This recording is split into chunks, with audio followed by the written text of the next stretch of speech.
Good afternoon. We have just finished a meeting convened by the African Union on the dramatic situation in Sudan, bringing together the United Nations, the League of Arab States, IGAD, and the European Union, as well as representatives from a number of countries that are deeply committed to solving the crisis. There was a strong consensus on condemning the ongoing fighting in Sudan and calling for cessation of hostilities. As an immediate priority, I appeal for a ceasefire to take place for at least 3 days, marking the Eid al-Fitr celebrations, to allow civilians trapped in conflict zones to escape and to seek medical treatment, food, and other essential supplies. This must be the first step in providing respite from the fighting and paving the way for a permanent ceasefire. I have been personally engaged in doing everything possible to make it happen. The cessation of hostilities must be followed by serious dialogue, allowing for the successful transition, starting with the appointment of a civilian government.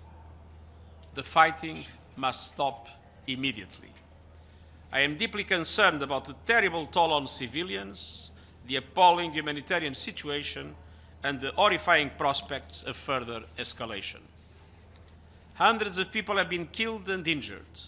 Fighting in urban areas is particularly dangerous for civilians, including children, who have repeatedly been forced to shelter in schools and evacuate from hospitals under fire.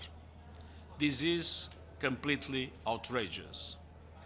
Humanitarian operations are virtually impossible. Warehouses, vehicles, and other humanitarian assets have been attacked, looted, and seized. Targeting humanitarian workers and assets must end, and I remind all parties of their obligations under international law, including ensuring safety and security of humanitarian aid workers. I'm also extremely worried about the situation of United Nations personnel, many of whom are trapped in their homes in areas of active conflict. We are doing everything in our power to be able to support them. I will continue to use my good offices in close coordination with our partners to establish a ceasefire, de-escalate tension, and start political talks. The United Nations stands with the Sudanese people in full support of their wishes for a peaceful, secure future and the return to the democratic transition. Thank you. Thank you very much. Two ceasefires have come and gone. What will the catalyst be to ensure that a third attempt will succeed? Two attempted ceasefires have come and gone. What will the catalyst be for this third attempt to succeed? I think there is a strong reason.